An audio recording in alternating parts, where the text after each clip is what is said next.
الحمدللہ رب العالمین والصلاة والسلام علی محمد الامین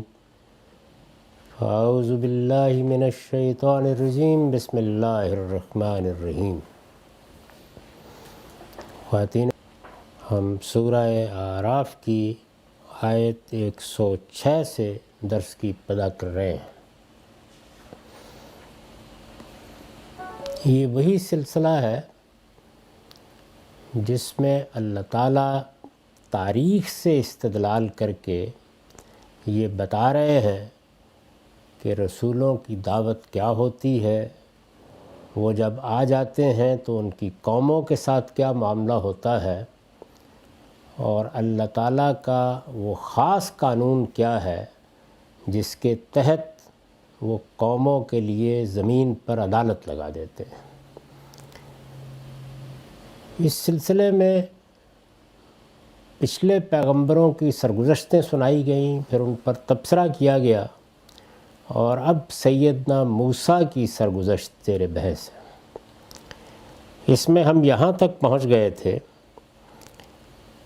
کہ فرعون کے پاس جا کر انہوں نے یہ کہا کہ میں اپنی طرف سے اٹھ کر نہیں آ گیا، میں جہانوں کے پروردگار کا پیغامبر ہوں، اس کا پیغام لے کے آیا ہوں۔ یعنی تم ایک باجبروت بادشاہ ہو، مصر پر اور اس کے نواب پر تمہاری حکومت قائم ہے، تمہارے پاس فوجیں ہیں، تمہارے پاس قوت ہے، شوکت ہے، تم اپنے آپ کو مہادیو سمجھتے ہو، لیکن یہ سب تمہارے تخیلات ہیں۔ میں اس عالم کے پروردگار کے نمائندے کی حیثیت سے تمہیں یہ دعوت دے رہا ہوں کہ اللہ کے سامنے سرفگندگی اختیار کرو، اس پروردگار کو مانو، اور اس نے جو فیصلہ کیا ہے بنی اسرائیل کے بارے میں، اس فیصلے کو سمجھ کر ان کو یہاں سے جانے دو۔ فارسل مائی بنی اسرائیل، یہ جو مطالبہ انہوں نے کیا، اور اس کے ساتھ یہ بھی بتا دیا کہ میں سری نشانیاں لے کر آیا ہوں۔ نشانیوں پر ہم اس سے پہلے دیکھ چکے ہیں کہ وہ عصا اور ید بیضا کے معجزے کی طرف اشارہ ہے، اور میں یہ بات بھی واضح کر چکا ہوں کہ اس نوعیت کے غیر معمولی معجزات محض اس لیے نہیں دے دیے جاتے کہ کوئی پیغمبر ہے اور وہ دعوت لے کے جا رہا ہے، بلکہ اللہ تعالیٰ ضرورت کے تحت دیتے ہیں۔ یعنی کوئی مسئلہ درپیش ہے، تو یہاں جو مسئلہ درپیش تھا وہ یہ تھا کہ ایک بادشاہ ہے، اور اس زمانے کے بادشاہ کوئی قانون قاعدے کے اس طرح پابند نہیں ہوتے تھے۔ ایک شخص، اور وہ شخص بھی کون ہے؟ وہ ہے کہ جس پر پہلے سے ایک الزام بھی ہے، اور جو اس قوم سے تعلق رکھتا ہے جس کو غلام بنا لیا گیا ہے، وہ شخص اٹھ کر جب جا کے دعوت دے گا اور یہ کہے گا کہ میں اللہ کے پیغمبر کی حیثیت سے آیا ہوں، تو پہلے مرحلے ہی میں گردن مار دی جائے گی۔ اس لیے ضروری ہے کہ اس کے پاس کوئی برہان ہو، کوئی نشانی ہو، وہ گویا اپنے کاغذات تقرر جا کر سامنے رکھ دے، تاکہ فرعون اور اس کے اعیان و اکابر بات سننے کے لیے تیار ہو جائے۔ تو یہ ید بیضا کا معجزہ اور عصا کا معجزہ اسی لیے دیا گیا۔ اب یہ بات کہ میں تمہارے پاس آیا ہوں اور تم سے مطالبہ کر رہا ہوں کہ فارسل مائی بنی اسرائیل، یعنی سیدنا موسیٰ علیہ السلام ایک طرف تو فرعون کو، فرعون کے اعیان و اکابر کو، اس کی قوم کو اللہ تعالیٰ کی توحید کو ماننے، آخرت کی تیاری کرنے کی دعوت دے رہے تھے، اور دوسری جانب وہ ایک مطالبہ بھی ان کے سامنے رکھ رہے تھے، اور وہ مطالبہ یہ تھا کہ بنی اسرائیل اب یہاں مصر میں نہیں رہیں گے، وہ یہاں سے جانا چاہتے ہیں، ان کو لے کر جانا چاہتے ہیں۔ یہ مطالبہ ظاہر ہے کہ غیر معمولی مطالبہ تھا، بڑی تعداد تھی بنی اسرائیل کی، وہ صدیوں سے وہاں آباد تھے، اور اب کم و بیش ان کی حیثیت وہی ہو گئی تھی جو دوسری قوموں کے ملکوں میں رہنے والے لوگوں کی اس زمانے میں ہوا کرتی تھی، کہ وہ ایک طرح کی غلامی تھی جس میں وہ زندگی بسر کر رہے تھے، غلامی اور محکومی کی زندگی۔ اس کو دیکھ کر بعض لوگوں کو یہ خیال ہوتا ہے کہ جس طرح بڑے لیڈر یا رہنما پیدا ہو جاتے ہیں اور وہ اپنی قوموں کی آزادی کی جد و جہد کرتے ہیں، یہ بھی اسی نوعیت کا کوئی مطالبہ تھا۔ تو اس لیے ضروری ہے کہ ایک پیغمبر کی حیثیت سے سیدنا موسیٰ علیہ السلام کیا دعوت لے کر گئے اور اس مطالبے کی کیا نوعیت تھی، اس کو سمجھ لیا جائے۔ میں نے اس پر لکھا ہے، دوسرے مقامات میں تصریح ہے کہ موسیٰ علیہ السلام نے صرف یہ مطالبہ ہی نہیں کیا، اس کے ساتھ انبیاء علیہم السلام کے عام طریقے کے مطابق فرعون اور اس کے اعیان و اکابر کو توحید اور معاد پر ایمان اور خشیت و تذکر کی دعوت دی۔ یعنی یہ اس لیے بیان کرنا ضروری ہے کہ ایک قوم پرست لیڈر کی حیثیت سے وہ جا کر کھڑے نہیں ہو گئے جس طرح کہ عام طور پر لوگ خیال کرتے ہیں، اور انہوں نے اپنے قومی مطالبات پیش کر دیے۔ اللہ کے پیغمبر جو دعوت دیتے ہیں وہ دعوت کیا ہے، اس کو یہاں چند الفاظ میں بیان کیا گیا ہے، یعنی توحید اور معاد پر ایمان۔ انبیاء علیہم السلام کی دعوت کا یہ خلاصہ ہے، لوگوں کو اس بات کی طرف بلانا کہ اللہ ایک ہے، وہی اس دنیا کا تنہا خالق ہے، اس کے معاملات میں کوئی اس کا شریک نہیں ہے، اس عالم پر تنہا اسی کی بادشاہی قائم ہے اور وہی تنہا معبود ہے۔ یہ دعوت دینا اور اس کے ساتھ ان سے یہ مطالبہ کرنا کہ آخرت کی تیاری کرو، یہ دنیا عارضی دنیا ہے، تم اس دنیا میں امتحان کے لیے بھیجے گئے ہو، تمہیں ایک دن مرنے کے بعد اٹھنا ہے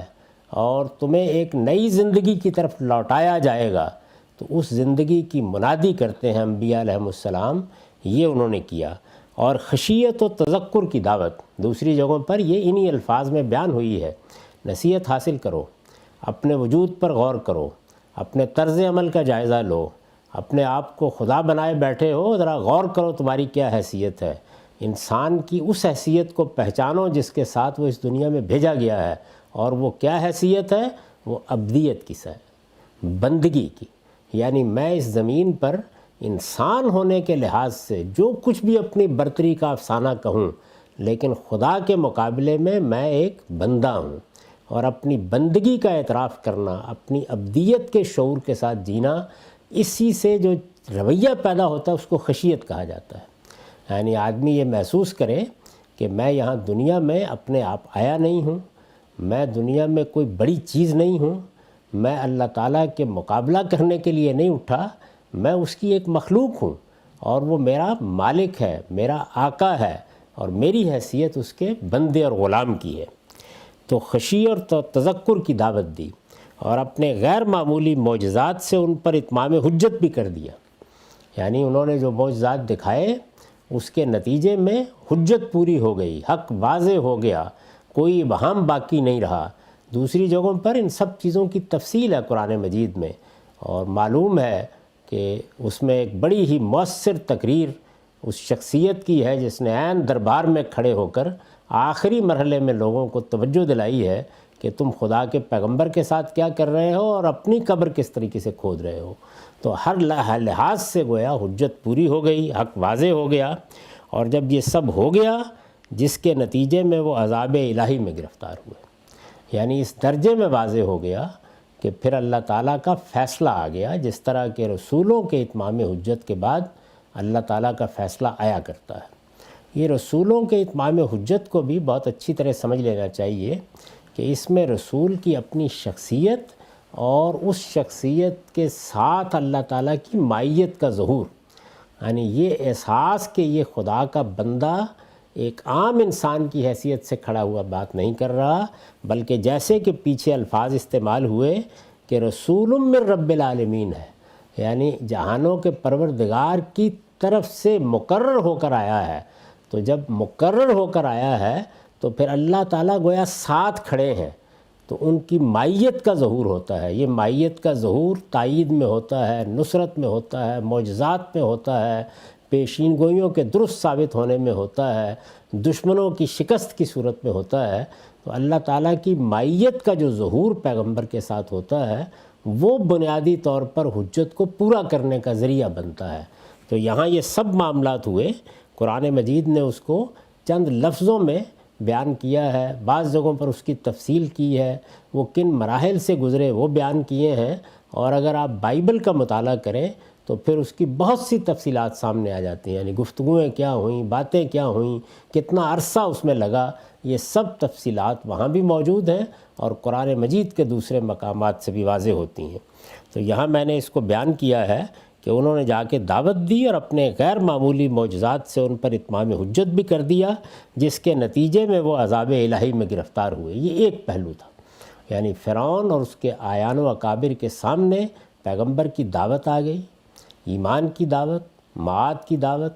توحید کی دعوت، یعنی اس بات کو واضح کر دیا گیا کہ حق کیا ہے، باطل کیا ہے، اور تم اس دنیا میں کس مقام پر کھڑے ہو، کس حیثیت سے بھیجے گئے ہو، تم نے کیا سرکشی اختیار کی ہے، تمہیں کیسے اپنی حیثیت کو پہچاننا چاہیے، یہ سب حقائق واضح کر دیے گئے اور دربار میں کھڑے ہو کے واضح کر دیے گئے۔ تو اس کے بعد پھر اللہ تعالیٰ نے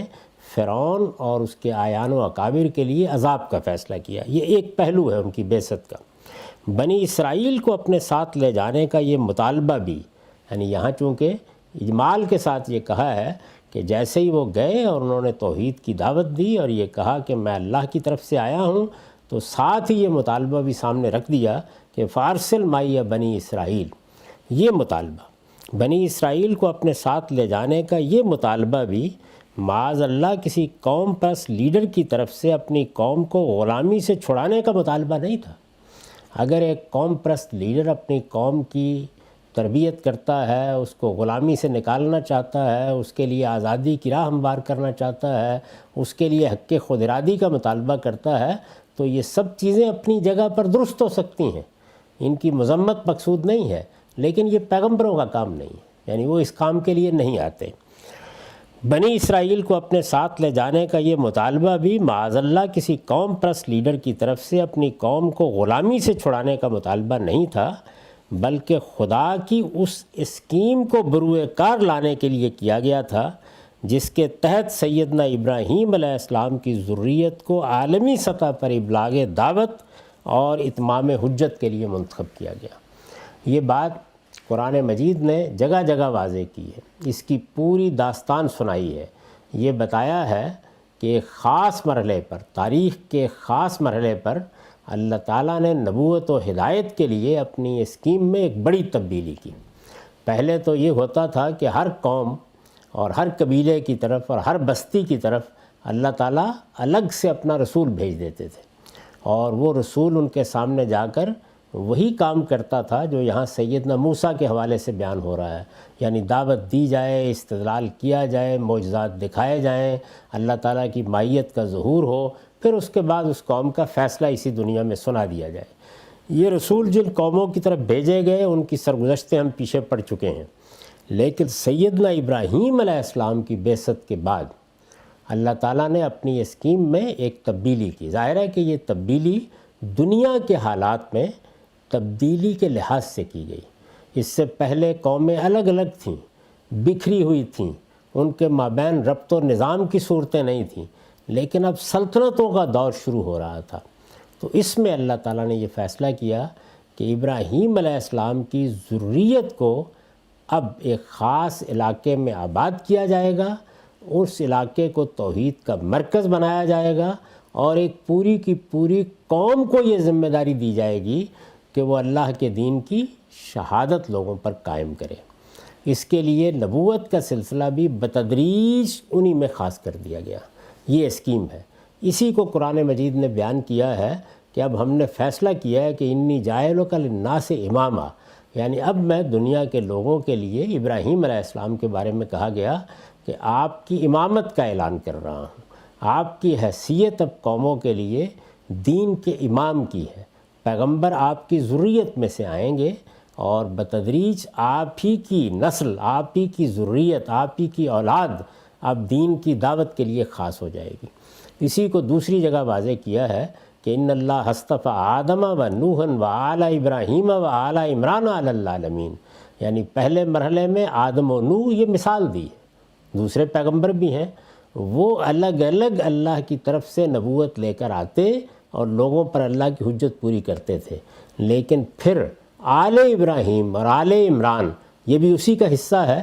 اس کا انتخاب کر لیا گیا ہے۔ یہی مطلب ہے ان آیات کا جن میں یہ کہا گیا ہے کہ فضلتکم علی العالمین، یعنی میں نے دنیا کی قوموں میں تمہیں منتخب کر کے ان پر تمہیں فضیلت دی ہے۔ کیا فضیلت دی ہے؟ اپنے پیغام کے لیے تمہارا انتخاب کر لیا ہے۔ یعنی جس طرح اللہ تعالیٰ پیغمبروں کا انتخاب کرتا ہے، اسی طرح شہادت کی ذمہ داری کے لیے ایک پوری ذریت اور قوم کا انتخاب کیا گیا ہے۔ یہ وہ انتخاب ہے کہ جس کے تحت جو علاقے منتخب کیے گئے،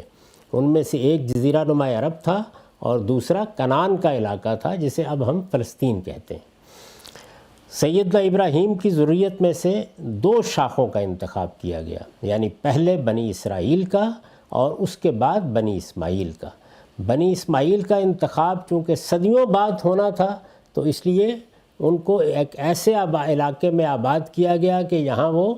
دنیا کے تمام معاملات سے الگ تھلگ رہ کر اس وادی غیر ذی زرع میں تاریخ کے ایک بڑے عمل سے گزر جائے۔ چنانچہ اسماعیل علیہ السلام کو وہاں آباد کیا گیا، اللہ تعالیٰ کا گھر وہاں تعمیر کیا گیا۔ اس کی تعمیر نو کے بعد اسماعیل علیہ السلام کو اس کی تولیت دے دی گئی، پھر وہ وہاں آباد ہوئے، وہیں انہوں نے شادی کی۔ ان کے اتمام حجت کے نتیجے میں وہ سب لوگ ایمان لے آئے، اور اس طرح بنی اسماعیل نے اللہ کو ماننے والی ایک قوم کی حیثیت سے عرب میں اپنی زندگی کی ابتدا کی، اور اس کے بعد پھر مختلف مراحل سے گزرتے رہے، لیکن دنیا کی امامت یا ان کی ہدایت کے لیے ان پر کوئی ذمہ داری نہیں ڈالی گئی۔ یہ ذمہ داری پہلے ایک دوسری شاخ بنی اسحاق پر ڈالی گئی، اور اس کی ابتدا اس وقت ہوئی جب کہ وہ ایک بڑی تعداد میں تھے، مصر میں رہ کر انہوں نے نشو و نما پائی، طویل مراحل سے گزرے، اپنی ایک تاریخ بنائی۔ پھر ان کے ہاں موسیٰ علیہ السلام کی بعثت ہوئی، اور موسیٰ علیہ السلام کی بعثت کے بعد یہ فیصلہ کیا گیا کہ اب وہ وہاں سے ہجرت کریں گے، اور ہجرت کر کے کنعان میں یا فلسطین میں آ کر آباد ہوں گے، جو اصل میں اللہ تعالیٰ کی مقرر کردہ زمین تھی۔ اس کے بارے میں قرآن مجید نے سورہ مائدہ میں بتایا ہے کہ یہ اللہ نے اپنے لیے خاص کر لی تھی۔ اللہ تعالیٰ جب کسی زمین کو اپنے لیے خاص کر لیتے ہیں، کسی علاقے کو خاص کر لیتے ہیں، تو اس کے لیے لفظ قدسہ استعمال کیا جاتا ہے۔ تو وہاں کا الارض المقدسہ، یعنی اللہ تعالیٰ نے جس زمین کو تقدیس دی، یہ جو مقدس کا لفظ ہے یہ اس مفہوم میں بولا جاتا ہے۔ تو کنعان کی سرزمین بنی اسرائیل کے لیے خاص کی گئی، اور پھر سیدنا موسیٰ سے یہ کہا گیا کہ وہ اس قوم کو وہاں سے نکالیں اور نکال کر یہاں لا کے آباد کریں۔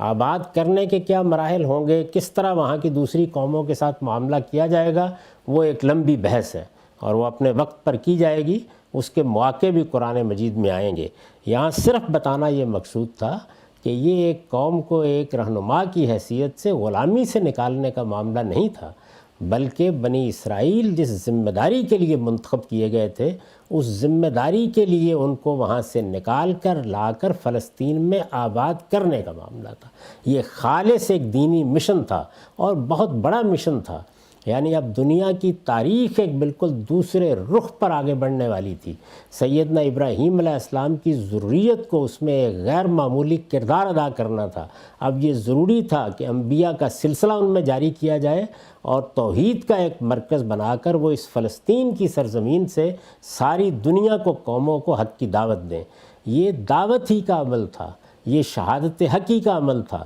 یہ اللہ کے دین کو دوسروں تک پہنچانے کی ذمہ داری کو ادا کرنے کا معاملہ تھا، جس کے لیے وہ ان کو نکال کر لانا چاہتے تھے۔ تو یہ وہ بنیادی بات ہے جس کو ذہن نشین کرنا چاہیے۔ چنانچہ میں نے لکھا ہے، بنی اسرائیل کو اپنے ساتھ لے جانے کا یہ مطالبہ، یعنی وہ مطالبہ جو اوپر نقل ہوا ہے کہ فارسل معی بنی اسرائیل، بنی اسرائیل کو اپنے ساتھ لے جانے کا یہ مطالبہ بھی معاذ اللہ کسی قوم پرست لیڈر کی طرف سے اپنی قوم کو غلامی سے چھڑانے کا مطالبہ نہیں تھا، بلکہ خدا کی اس اسکیم کو بروئے کار لانے کے لیے کیا گیا تھا۔ یہ اسکیم جس کی میں نے وضاحت کی ہے، جس کے تحت سیدنا ابراہیم علیہ السلام کی ذریت کو، یعنی ان کی اولاد کو، عالمی سطح پر ابلاغ دعوت اور اتمام حجت کے لیے منتخب کیا گیا۔ ابراہیم علیہ السلام اس وقت پوری دنیا کے لیے گویا اس دوسرے دور کے امام اور پیشوا ہیں۔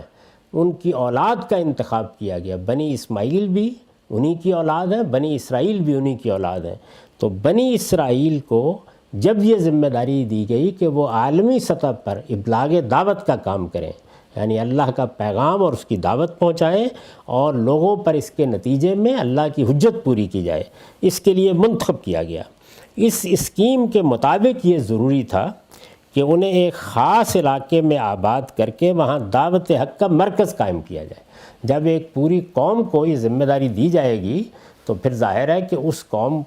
کے معاملے میں یہ ناگزیر ہو جائے گا کہ کسی علاقے کا انتخاب کیا جائے، وہ قوم اس علاقے میں آ کر آباد ہو، وہاں اس کا ایک نظم قائم ہو اور وہ ایک باقاعدہ طریقے کا نظم قائم کر کے دنیا کے سامنے یہ دعوت دے۔ یعنی یہ پھیل کر تو نہیں کی جا سکتی، یہ ایسا تو نہیں ہو سکتا کہ آپ غلامی میں ہر وہاں یہ کام کریں۔ تو یہ دعوت کی ذمہ داری ہے اور ایک بہت بڑی اسکیم اللہ تعالیٰ کی تھی جس سے تاریخ کا رخ بدلنے والا تھا، اس کے تحت یہ فیصلہ کیا گیا۔ ایک خاص علاقے میں آباد کر کے وہاں دعوت حق کا مرکز قائم کیا جائے۔ بائبل کی کتاب خروج کے مطالعے سے معلوم ہوتا ہے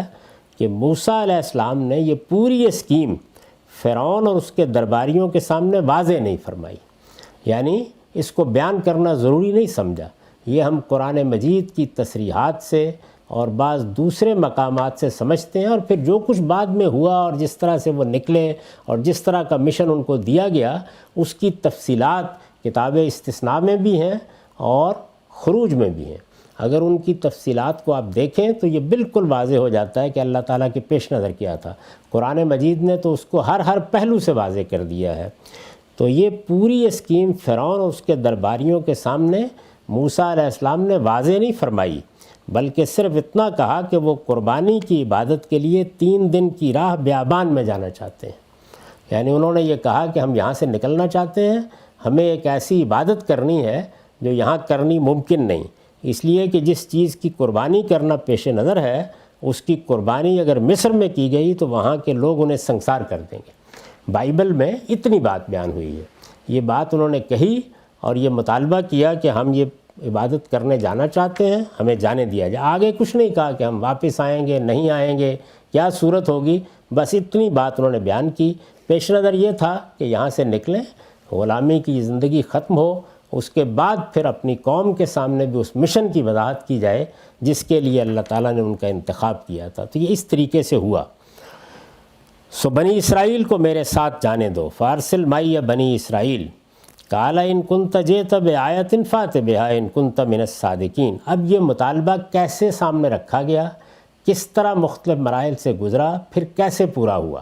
اس کی تفصیل قرآن مجید سنا رہا ہے۔ اس میں بھی اگر آپ غور کر کے دیکھیں تو سورہ اعراف میں یہ ترتیب بیان واضح کر رہی ہے کہ پہلے ان قوموں کا ذکر کیا جو الگ الگ پیغمبروں کی قومیں تھیں، یعنی جن کا معاملہ یہ نہیں تھا کہ پوری کی پوری قوم کسی منصب پر فائز کر دی گئی ہے۔ پھر اس کے بعد اس پر تبصرہ کیا، گویا یہ بتایا کہ ایک دور ختم ہو گیا، اور تبصرہ کرتے ہوئے یہ کہا کہ یہی ہمارا طریقہ رہا ہے کہ جب ہم کسی قوم کی طرف رسول بھیج دیتے ہیں تو اس قانون کے مطابق معاملہ ہوتا ہے۔ رسولوں کو اس کے بعد بھی آنا تھا، لیکن اب اسکیم میں بحیثیت مجموعی تبدیلی کی جا رہی تھی۔ وہ کیسے ہوا؟ اگر آپ دیکھیں تو یہاں گویا 2 شہادتیں پیش کی جا رہی ہیں، ایک یہ کہ رسولوں کے معاملے میں کیا قانون رہا ہے، اور دوسرے یہ کہ جب ذریت ابراہیم کا انتخاب کیا گیا تو اس کی تاریخ کیا ہے، اس کی ذمہ داری کیا ہے، اور چونکہ اب قریش مخاطبین ہیں ان کی طرف ایک رسول کی بعثت ہوئی ہے،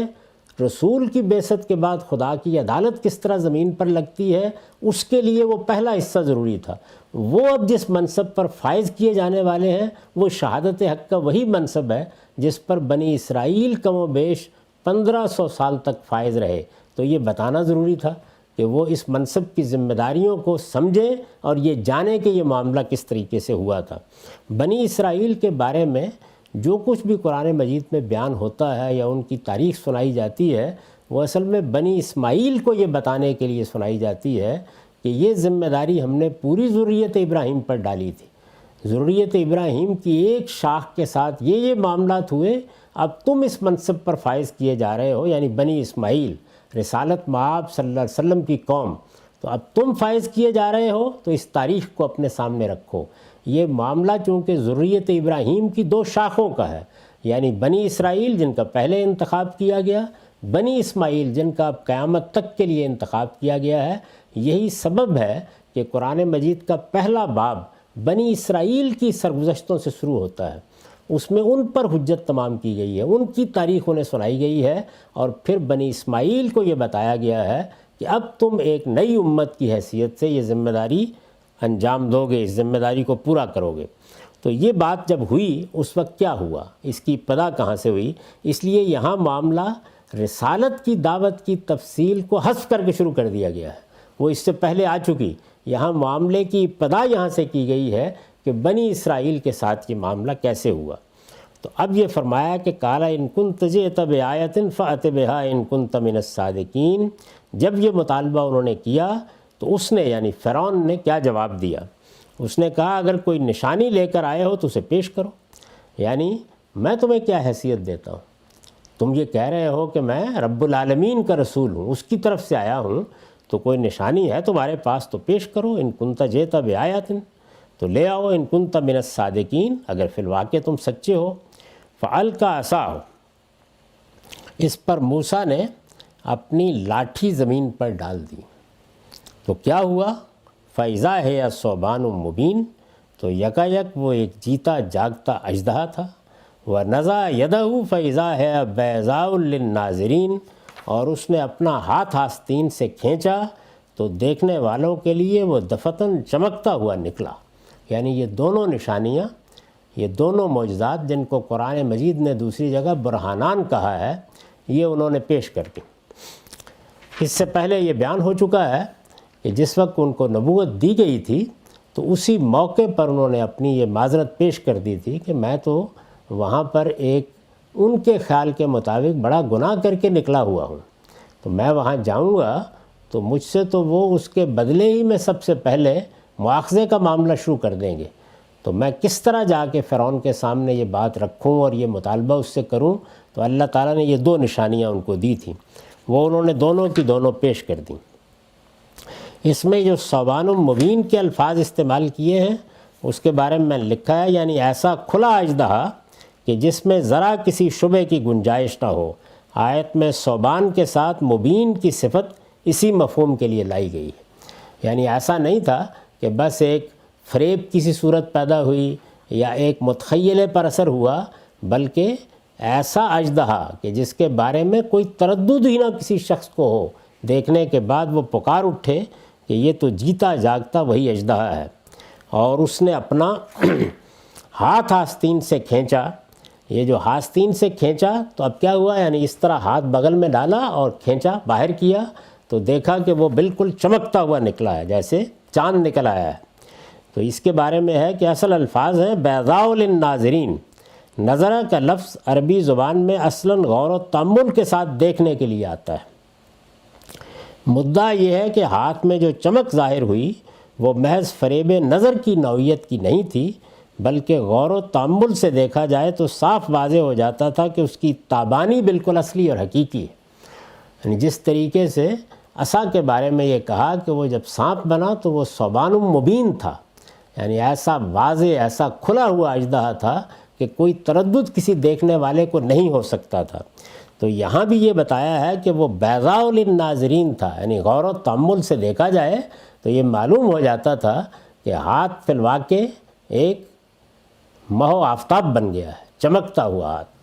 تو اس وجہ سے صاف واضح ہو جاتا تھا کہ اس کی تابانی یعنی اس کی چمک، اس کی روشنی بالکل اصلی اور حقیقی ہے۔ تو یہ دونوں معجزات انہوں نے پیش کر دیے۔ اس پر کیا ہوا؟ جب انہوں نے پیش کیے تو قال الملأ من قوم فرعون ان ھذا لساحر علیم، فرعون کی قوم کے سرداروں نے یہ دیکھا تو کہا یہ شخص تو بڑا ماہر جادوگر ہے، اور کس لیے آیا ہے؟ یرید ان یخرجکم من ارضکم فماذا تأمرون، تمہیں تمہارے ملک سے نکال دینا چاہتا ہے، سو بتاؤ کیا رائے دیتے ہو؟ یعنی جس وقت انہوں نے دیکھا تو بجائے اس کے کہ اس پر غور کرتے، یہ سمجھنے کی کوشش کرتے کہ کیا معاملہ ہوا ہے، استدلال کرتے، اس اسکیم کو جانتے، انہوں نے فوراً کہا کہ یہ تو کوئی ماہر جادوگر آ گیا ہے یہاں پہ، اور یہ چاہتا ہے کہ تمہیں تمہارے ملک سے نکالنے کے لیے کوئی اسکیم بنائے۔ تو اس کے اوپر میں نے لکھا ہے کہ یہ انہوں نے جب بات کہی تو مطلب کیا تھا؟ مطلب یہ تھا کہ وہ یہ بتانا چاہتے تھے یعنی کچھ ایسا ویسا جادوگر نہیں ہے بلکہ بڑا ماہر جادوگر ہے، اور بنی اسرائیل کو اپنے ساتھ لے جانے کا مطالبہ اس لیے کر رہا ہے کہ انہیں منظم کر کے اپنی فوج بنائے اور تم پر حملہ کر کے تمہیں اس ملک سے نکال دے اور یہاں اپنی حکومت قائم کر لے۔ موسیٰ علیہ السلام کی غیر معمولی شخصیت اور بنی اسرائیل کی کثیر تعداد کے پیش نظر یہ بات بالکل قرین قیاس تھی۔ چنانچہ ہو سکتا ہے کہ فرعون کے درباریوں نے فی الواقع یہی سمجھا ہو، اور اس کا بھی امکان ہے کہ انہوں نے اپنے لوگوں کو آن جناب کی دعوت سے